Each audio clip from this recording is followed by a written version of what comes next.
الشيطان الرجيم بسم الله الرحمن الرحيم وبه نستعين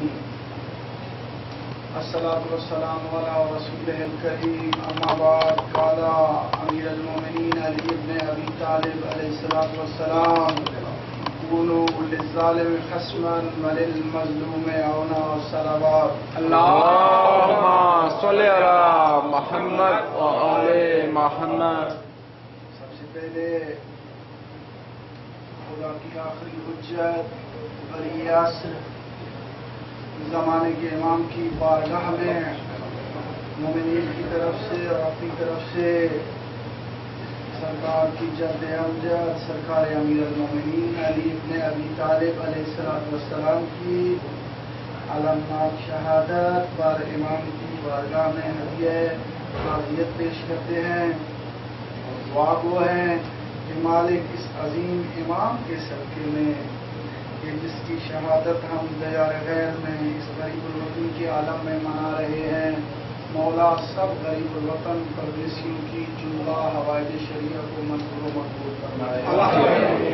الہی بحق کے محمد والے بیت محمد ہمارے ملک پاکستان کو استحکام نصیب فرمائے، اور خصوصاً یہ جو آفات پاکستان میں آئی ہے اس سے مسلمانوں کو نجات عطا فرمائے، اور خصوصاً دعا کیا کریں کہ دشمن انسانیت ان نام نہاد طالبانوں، سپاہی صحابہ اور دیگر جتنے بھی دشمنان اہل بیت ہیں انہیں نیست و نابود فرمائے، اور اس سیلاب میں اور دیگر حادثات میں پاکستان میں اور پچھلے دنوں ہمارے محترم علامہ مرزا یوسف حسین صاحب کے فرزند مرزا خادم حسین شہید ہو گئے ہیں، ان تمام کی روح و اصال کے لیے سورہ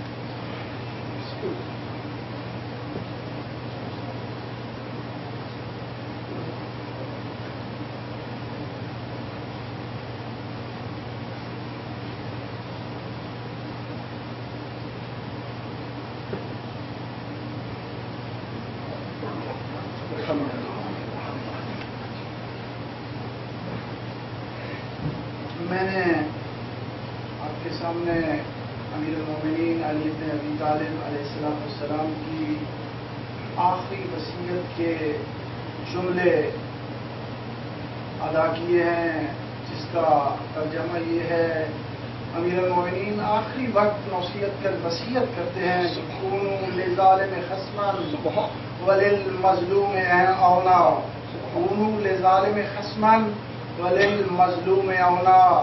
اے میرے بیٹے حسن و حسین اور دیگر جہاں تک جس زمانے تک میری آواز جائے، علی کی وصیت تمام زمانوں کے لیے ہے کہ ہر ظالم کے دشمن رہنا. ترجمہ یہ ہے اس کا: کونوا للظالم خصما، کہ ہر ظالم کے دشمن رہنا، وللمظلوم عونا، اور ہر مظلوم کے حامی و مددگار رہنا. اور شیعان حیدر کرار کا یہ شیوا ہونا چاہیے. اسی لیے ہمارے قائد شہید علامہ سید عارف حسین الحسینی نے پاکستان میں یہ نعرہ لگایا تھا کہ ہم ہر ظالم کے دشمن ہیں چاہے وہ شیعہ کیوں نہ ہو، اور ہم ہر مظلوم کے حامی و مددگار ہیں چاہے وہ کافر کیوں نہ ہو. چونکہ یہ جو آزادی اور حریت کی تحریکیں جتنی بھی چلی ہیں ظلم کے خلاف، سب نے درس لیا ہے امیر المومنین کی وصیت سے، اور کربلا سے درس لیا ہے ان سب چیزوں نے. صلوات بھیجیے.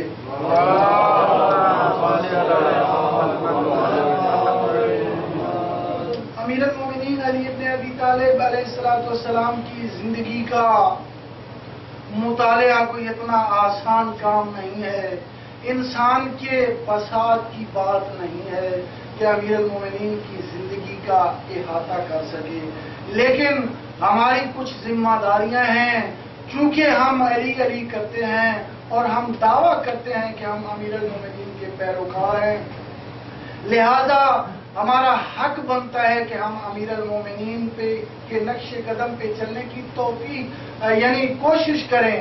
ابھی بھائی کہہ رہے تھے دنیا کے حوالے سے امیر المومنین کی وصیتیں ہیں اور ارشادات و فرمودات ہیں.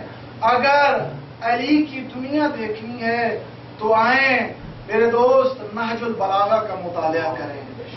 علی کی دنیا نہج البلاغہ میں موجود ہے. آپ کو کائنات کے امیر کے اور کائنات کے تمام مسائل کے حل نہج البلاغہ میں ملیں گے. چاہے وہ حکومت ہو، اگر اس وقت کے حکمرانوں کو بھی چاہیے کہ وہ حکومت کرنا چاہتے ہیں تو آئیں امیر المومنین کی ان فرمودات کو دیکھیں. آپ نے دیکھا کہ زمانے میں حکومت کرنے کے طریقے اور ڈھنگ امیر المومنین نے بتائے ہیں. جو عہد نامہ مالک اشتر ہے، جو امام نے جناب مالک اشتر کو خط لکھ کے دیا تھا جب گورنر مصر کا گورنر بنایا نا امیر المومنین نے جناب مالک اشتر کو، تو ایک عہد نامہ لکھ کے دیا تھا. وہ آپ نہج البلاغہ میں پڑھے موجود ہے. اس میں حکومت کرنے کے طریقہ کار، حکومت کے ڈھنگ، رعیت کے ساتھ برتاؤ، یہ ساری چیزیں موجود ہے اس عہد نامہ مالک اشتر میں. اور دنیا میں تمام مسائل کا حل امیر المومنین کی اس کتاب جس کی فصاحت و بلاغت کا یہ عالم ہے کہ علماء لغت و ادب بیان کرتے ہیں کہ تحت کلام الخالق و فوق کلام المخلوق، یعنی خالق کی کتاب قرآن کریم کے بعد مخلوق میں اس جیسی کتاب، اس جیسا کلام ہے ہی نہیں. نہج البلاغہ پہ پتہ نہیں کتنی شرح لکھی جا چکی ہیں. علماء لغت ادب نے قلم توڑ دیا ہے کہ اس کی فصاحت و بلاغت کا اندازہ ہی نہیں کیا جا سکتا. علی کی دنیا اس میں ہے، علی کے اس میں خطبات ہیں امیر المومنین، چاہے وہ ممبر کی بلندیوں سے سلونی سلونی قبل تفقدونی، چاہے وہ توحید کے بارے میں ہو، خدا کی وحدانیت کے بارے میں ہو، مناجات ہوں، فرمودات ہوں، یہ ساری چیزیں میرے دوست ہم پڑھے لکھے سارے لوگ بیٹھے ہیں. کم از کم ہم نے کبھی کوشش کی کہ ایک سطر نہج البلاغہ کی کسی دن پڑھ لیں. میں لمحہ فکریہ دیتا ہوں، میں کوئی عالم یا وہ نہیں ہوں، لیکن الحمدللہ جاہل بھی نہیں ہوں. میرا مضبوط تمسک باب مدینۃ العلم سے ہے اور ہم سب کا تمسک، ہم مانتے ہیں کہ علی باب مدینۃ العلم ہے. پھر علم سے دوری کیوں؟ سوال پیدا ہوتا ہے. نہج البلاغہ ایسی کتاب ہے خدا کی کتاب کے بعد کہ کائنات کے ہر مسئلے کا حل جس میں موجود ہے. آئے دیکھتے ہیں اس میں امیر المومنین جب ظاہراً ممبر خلافت پہ تشریف لاتے ہیں تو علی فرماتے ہیں کہ سلونی سلونی قبل ان تفقدونی، کہ پوچھو میں علی سے قبل اس کے کہ میں تمہارے درمیان نہ رہوں.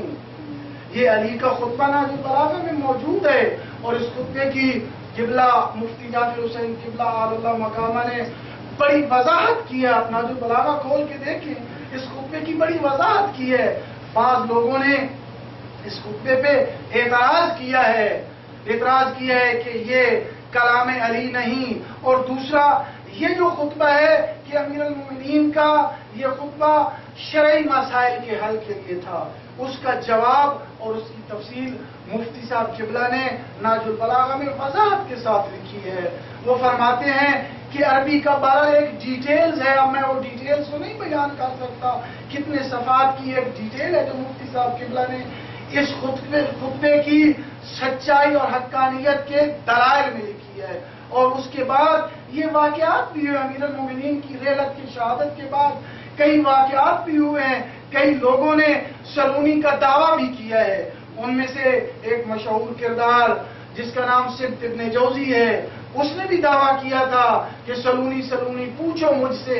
تو ایک مومنہ مائی اسی واقعے میں اس کی تفصیل لکھی ہے مفتی صاحب نے. یہ جو واقعہ میں پڑھ رہا ہوں یہ واقعہ لکھا ہے اسی سلونی کے خطبہ میں مفتی صاحب قبلہ نے. وہ کہتے ہیں کہ امیر المومنین کے بعد سبت ابن جوزی نے دعویٰ کیا. وہ بہت پڑھا لکھا آدمی اور بڑا روزگار زمانہ آدمی تھا. اس نے کہا سلونی سلونی پوچھو مجھ سے، میں روزگار علم اور زمانہ شناس ہوں، میں کائنات کے مسائل بتا سکتا ہوں. تو وہ لکھتے ہیں کہ ایک مومن مائی بیٹی تھی، وہ کھڑی ہو گئی، وہ کہتے ہیں وہ